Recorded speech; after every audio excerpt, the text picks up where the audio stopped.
এখানকার বাসীকে এলাকার এই যে আমাদের শামসুল চাচা আছে, তারপর ওই যে শাফি আছে, আর কে আছে দেখেন, আর কেউ নাম বলেন, কাছে আসেন। লেলিন হাজের ভগ্নিপতি আছে। আচ্ছা, আবু সাইদের শিক্ষক।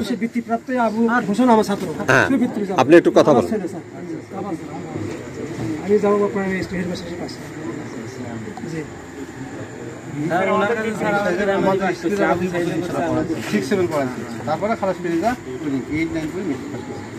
যাই হোক, আপনাদের সাথে কথা বললাম এই জন্য, যেহেতু আমাকে মাননীয় প্রধান উপদেষ্টা পরিষদ মণ্ডলী আমাদের পাঠাইছেন তার প্রতিনিধি হিসাবে। তা সে প্রধান উপদেষ্টা হিসেবে নবান্ন এখানে যে প্রতিশ্রুতিগুলো দিয়েছেন, সেই প্রতিশ্রুতিগুলো বাস্তবায়ন করা আমাদের দায়িত্ব। সেই প্রতিশ্রুতি বাস্তবায়নের উপলক্ষে আমি আজকে জয়েন করে এখানে আসছি। আমি এবং সকল ছাত্র কর্মচারী কর্মকর্তা নিয়ে আসছি, এবং সেটা আশা করি আবু সাইদের যে স্বপ্ন ছিল, স্বপ্ন আমরা যেন বাস্তবায়ন করতে পারি।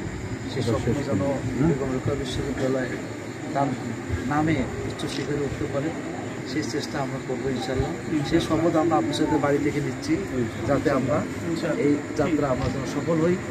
এই দ্বিতীয় স্বাধীনতা যে আমরা পেয়েছি, স্বাধীনতার অর্জন যেন সারা বাংলাদেশের প্রতিটা ঘরে ঘরে পৌঁছে, এটাই আপনাদের কাছে চাওয়া।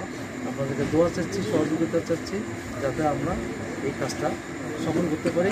তাহলে আবু সাইদের আপনার সাথে স্যার, এই যে আবু সাইদের স্মৃতি স্বরূপ, স্মৃতিটা যে আবু সাইদ বেগম রোকেয়া ইউনিভার্সিটির স্টুডেন্ট ছিলেন, তো এখন আমাদের মাঝে না, তো এখন আমাদের মাঝে স্মৃতি হয়ে থাকবে। ওর স্মৃতিস্বরূপ একটা ইউনিভার্সিটিতে হলের নামকরণ, আপনারা এই দাবি করছেন আজকে,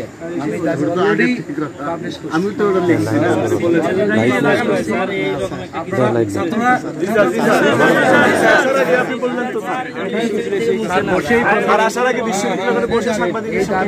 অলরেডি আমি করছি।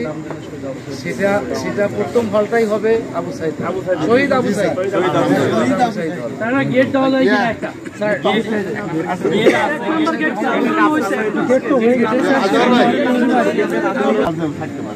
আমি আপনাদের সহযোগিতা চাই, এটাই আমার সবচেয়ে বড় প্রাপ্য আপনাদের নিকট থেকে।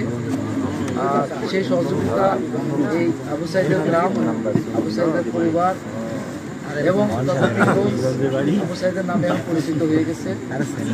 আর বিশ্ববিদ্যালয়ের আবু সাইদের অবদান, তার স্মৃতির মাধ্যমে আমরা চিরস্থায়ী বন্দোবস্ত করবো ইনশাল্লাহ। আর আমরা থাকবো না, আবু সাইদের স্মৃতি থাকবে।